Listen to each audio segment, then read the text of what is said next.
Hey everyone, in this chapter 18 video, we're going to discuss factors, uh, the market for factors of production. So things that impact costs, so your marginal cost curve, so your supply curve. So we'll talk about things like income, wages, benefits, capital, rent, profit, and interest. So factors of production are the inputs used to make a good or service. So like the land you're on, the labor or capital you're using.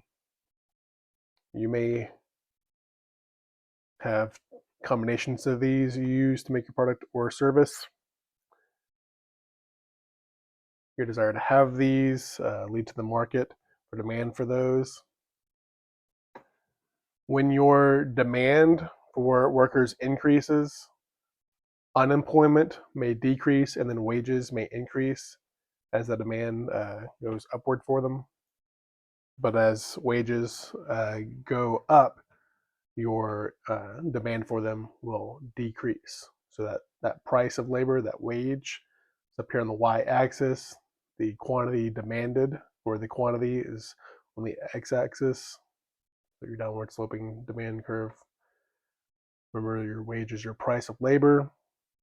So a firm has to determine what output mix it wants. And to do so, it uses a production function. So that production function shows the relationship between the quantity of inputs used to make a good and the quantity of output produced from that mixture. So you've got the quantity of apples, and how does that increase as you add apple pickers to that? This shows the production function based off of this simple good, not including any machinery. You're just straight picking apples off of the tree here. We talked early on in this class about the production possibilities frontier and then supply and demand schedules, all leading up to understanding this production uh, possibility this production function. The flattening of the curve reflects that, like we've discussed before, that there is a diminishing marginal product. As I keep on saying that, I'm going to keep on saying that we are going to think at the margins all throughout this class, especially in the micro portion. Thinking at the margin is thinking on the edge of production, that next unit. Um, Here I want to discuss the marginal product of labor and what will be the increase in output from an additional unit of labor. Typically, that increase happens at smaller and smaller increments. That's reflecting that diminishing marginal product. You can't just assume that every increase in input in the future will yield the same increase, that same linear increase in output. The value of the marginal product is an important term to me. So it's the marginal product of an input multiplied by the price of the output. So how much did that contribute to the output times the price of that product? So whenever you think about your worth in a job, how much is your labor contributing to the bottom line of the company? How much hiring you, how much extra is that earning the company? That's the value of your marginal product. Figure 3 shows the demand curve of labor. It's the value of the marginal product. So we think of demand curves as value and supply curves as cost. For our firms in a competitive market, this would be the firm's labor demand curve. Like other demand curves, it can shift if the value of the output increases or if workers are suddenly more efficient, they increase their productivity. That can generate more output and increase the marginal value. That would lead to higher demand. So factors of production are not just labor, technological or capital, and technological change has been an important factor that economists have had to incorporate into their models more so over the past 100 years. Changing productivity changes the production function, so that impacts how much labor or capital contribute to output. For example, the introduction of robots can produce the marginal product that's attributed to labor and increase it for the value attributed to capital. So that would be a labor-saving technological change. However, it may also be labor-augmenting. So large language models or AI may replace some jobs with prompt engineers. May also just make you more productive. You may be able to do more with your labor because you have more efficient tools to use. Quantities of one factor of production can influence other factors. So like if you can't get enough tools for an additional worker, you may not hire that additional worker. That would be a compliment. If you don't have enough room in the kitchen, you may not hire another cook. Let's go ahead and pause and attempt the quick quiz here, questions 1 through 3. Attempt it yourself, then come back. So question 1, approximately what percentage of U.S. national income is paid to workers rather than to owners of capital and land? That would be answer C, 65%, according to the first page when it said about 2/3. Question 2, if firms are competitive and profit maximizing, the demand curve for labor is determined by B, the value of the marginal product of labor. I invite you all to read up on that concept and think through how much a worker should get paid in the long run. And with all of our talk on within capitalism and the expectation of zero economic profits, should billionaires exist? And how could they exist? Is it because they aren't paying their workers the value of their marginal product? Something to consider. Question 3, a bakery operating in a competitive market sells its output for $20 per cake and pays workers $10 per hour. To maximize profit, it should hire workers until the marginal product of labor is A, 1/2 cake per hour. Cost to earn $10 per hour, the wage, it only has to sell half a cake. We've talked about how everything has an opportunity cost, very important in this class. Working at one job not only has the opportunity cost of working at a different job, you could have also just enjoyed your time off or enjoyed leisure. The cost of leisure is how much you could have made had you worked. There are things that can or impact that cost. So taxes reduce the cost of leisure because it reduces what your take-home salary would be. A raise increases the cost of leisure as you would be making more. The shape of the labor supply curve depends on your preferences. It may not always be upward sloping. For example, if you have a strong preference for leisure, now a raise might lead to you working less due to the income effect, because you wouldn't need as much to cover your immediate wants. Or if you want to take advantage of the higher wage now to save for retirement later, you may substitute leisure now to work more. Here I've created this graph here to show those different supply curves and how they could react to things like making more, making less take-home pay. So let's say you have a certain target. Say, I really enjoy leisure. As long as I'm making this salary, I'm happy.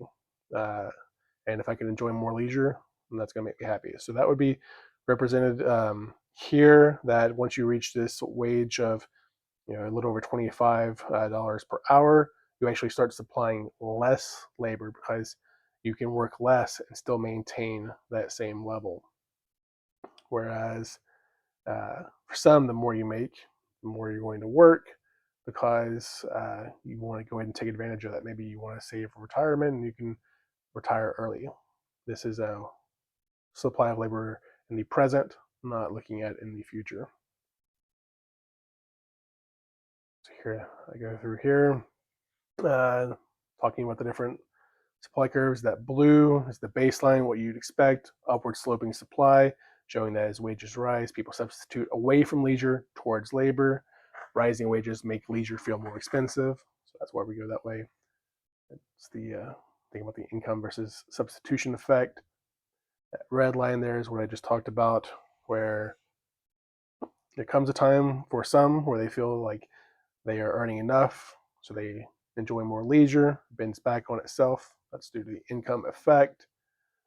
The green right here shows that an increase in taxes can impact the slope of the labor supply curve, uh, seemingly shifting it away from labor towards leisure, as leisure feels less expensive due to the taxes um, that reduce the after-tax wage or the bring-home pay. However, the purple right here shows that if someone's targeting that certain level of income, they respond there. Showing they may work more after an increase in taxes to make up for that lost income, since they want to still hit that target. It's kind of like the reverse of this, but for the same reason. So there are other factors that can change the supply of labor, such as changes in societal attitudes toward work. Whereas, in previous times, people may have, oh yeah, I worked all this overtime and I'm a hard worker. And other times, people may think, you know, hey, I want to get out there and enjoy life and travel. And that can impact the supply of labor. Immigration can also impact the aggregate supply. And then what are the alternative opportunities, the opportunity cost? Remember, the income effect leads to, if you feel wealthier, you're going to work less. If the substitution effect yields you working more because you want more benefits. Let's go ahead and pause for the quick quiz, questions 4 through 6. Please attempt them yourself and then come back to the video. Let's go ahead and pause it, then unpause. All right, question 4, who has a greater opportunity cost of enjoying leisure, a janitor or a surgeon? That's going to be B, the surgeon, because his wage is higher. And if the income effect were larger, they'd work less because they feel wealthier. They're working. Oops, sorry, that's question D. Or sorry, question 5. A person works more hours at a higher wage if the substitution effect is B equals the income effect. Because if the income effect were larger, they'd work less because they'd feel wealthier, but they are working more, so the substitution effect must be larger. And then question 6, which of the following events will shift the labor supply curve to the right? It is C, relaxed immigration laws allow more workers to come in from abroad. Now we're going to discuss the labor market equilibrium. So we'll have wage, or the price of labor, on the y-axis, quantity of labor on the x-axis. Wage is the price of labor, and in a competitive market, it equals the value of the marginal product of labor, as I discussed. Any event that changes the supply or demand for labor must change the equilibrium wage and the value of the marginal product by the same amount, since these must always be equal in the long run in a competitive market. So the supply and demand of labor can shift like any other curves and move from an equilibrium quantity to a new one. So in this example, if supply shifts to the left, ceteris paribus, the decreased number of workers will earn a higher wage. Then the opposite is here. If it shifts to the right, it's going to be a lower wage. So your initial equilibrium here, if there's a shift to the right, it results in more labor but at a lower wage. Remember, the value of the marginal product is the marginal product of an input multiplied by the price of the output. So how much did that contribute in the output times the price of that product. When something increases the productivity or the price of output, the value of the marginal product rises, and it's fair to expect competitive wages to rise in a competitive market. course, demand can shift as well. If demand increases, wages and the value of the marginal product will also increase. So here, you've got your initial equilibrium, and then as demand increases, you'll have a higher quantity of labor supplied, and you'll be earning a higher wage. Wages equal the productivity of labor as measured by the value of the marginal product in a competitive market. Highly productive workers should be paid more and less productive workers paid less. So a signal of that would be experience. If a worker improves their productivity, they should get paid more if that productivity comes from their work. Productivity gains can also come from other sources like better technology. I mentioned that before. In those cases, the gains may go to the owners of the capital and not the laborers. That may be an increasing issue moving forward as capital becomes increasingly important. If any of you decide to really go hard on this subject, you may end up reading Thomas Piketty's book, Capital in the 21st Century. It really focuses on this topic, and it's on Audible. But if you listen to it on Audible, then it's going to reference a lot of graphs that you have to then imagine, and I did that. It made it a more difficult read. So the existence of markets where a monopsony, not monopoly, but a monopsony exists can explain some of the wage disparity some regions see. So whereas a monopoly has a single supplier of a good or service, a monopsony is where there is a single buyer of a good or service. So for example, think if you live in a town where there's only one major employer. Well, in that case, they are the near single buyer of labor. So they have market power when it comes to the price of labor. The COVID pandemic led to widespread adoption of remote work for many jobs. This allowed workers to shop around and not be tied down to an area that may have a monopsony. I know many workers in the Bloomington-Normal area of Illinois who previously had felt tied down to working for, say, State Farm, but they ended up leaving because they found remote works for similar jobs that were paying tens of thousands of dollars higher wage. And a lot of this was seen during the Great Resignation we saw in 2021, and wages increased as a result. Wage growth reached 4.5% in 2001. That's the greatest it had been since the dot-com crash, essentially. So that's something important to think about. But then also you had CEOs talking about that wage growth and how it impacts inflation, and how many CEOs were not happy about that, and they wanted to reverse that situation. And since then, we've seen return to office mandates. In fact, that's why I left my previous job. They had me returning to the office in Washington, D.C., which is a shame for many reasons. You'd think they would enjoy the increased ability to attract and retain talent from across the country, and increase productivity because people were more willing to work extra hours working from home. It was certainly a job I could do from home. Yet that's not what we saw. Some of that was because business owners wanted the heavy traffic in Washington, D.C. from employees to support their businesses. Also, landowners,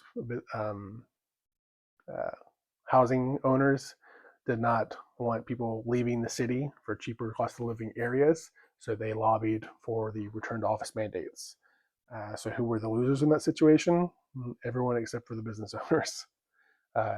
In fact, if you allow the government employees to work remotely, you can attract and retain talent without increasing their salary, which is a win for taxpayers. Personally, I think that was a win-win to let us work remotely. Let's go ahead and pause for the quick quiz here.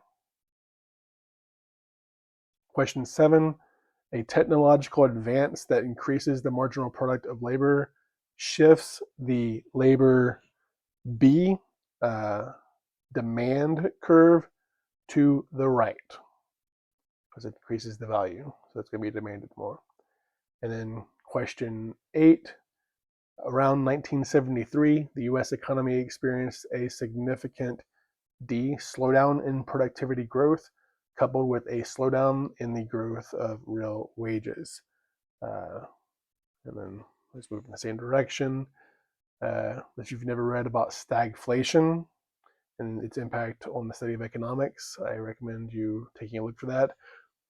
Stagflation discussions have risen in 2025 as we talk about tariffs with a slowdown, and there's a lot that can be discussed there.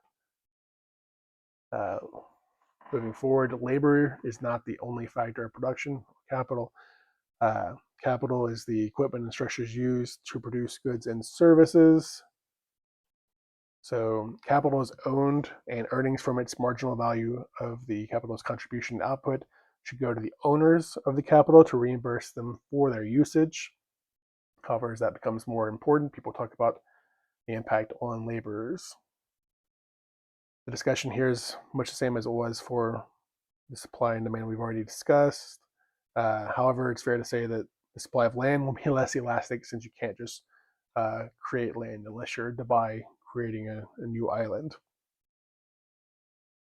Not all income comes from wages. Many people aspire to be those capital owners and to live off of the earnings or rents from their capital. This may be especially true if those gains from capital are taxed at a lower rate, like capital gains are. Some people suggest that capital gains should be taxed at the same rate as ordinary earned income, while others argue that that would be unfair double taxation. Other people focus on the incentives. Do we want to incentivize people to work and be productive members of society, or do we want people to relax and live off their income that they either saved or maybe they inherited?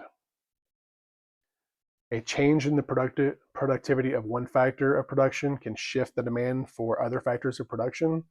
I mentioned this before. If suddenly robots get more efficient, maybe less labor is required.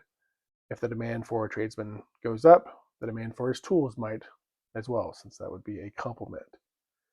You can read here and think through what happened to wages during the Black Plague. Let's pause for the quick quiz here. Questions 9 and 10, then come back. So, question 9, a bakery operating in a competitive market sells its output for $20 per cake and rents its ovens at $30 per hour. To maximize profit, it should rent ovens until the marginal product of an oven is B, 3 halves cake per hour, because the break-even point is 1.5 cakes per hour, or 3/2. Then question 10, a storm destroys several factories, reducing the stock of capital. What effect does this event have on the factor markets? That would be D, wages fall and the rental price of capital rises, because with less capital, the demand for laborers will fall and the demand for capital will increase to replace what was lost. So you read this in the news. I should be reading all of this. It calls attention to politicians not wanting to tell the entire story about who the winners and losers are.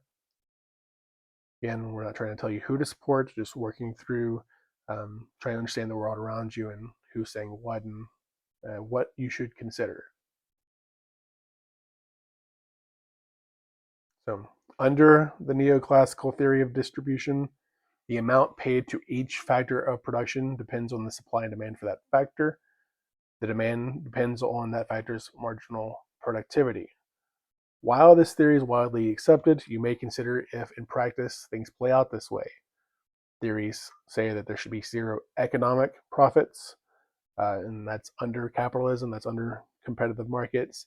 The existence of so many billionaires may make you question whether workers are getting paid. I mentioned that before because it's something I want you to think about. You need to be able to reconcile that with your understanding of all this. If I'm saying there should be zero economic profits and people should get paid this much, why do we see things the way they are? Why do people complain that they're not getting paid what they feel they should get paid. People believe what they believe for a reason. We're trying to give you the tools to understand why people feel the way they do, think the way they do in this class. So please read through all this and let me know if you have any insights or questions you'd like to discuss further. I recommend spending some time each day reading the news and trying to think about how the things you're learning in this class relate to it. Please go ahead and read through all of these questions and attempt them yourself. And I'll see you in the next video.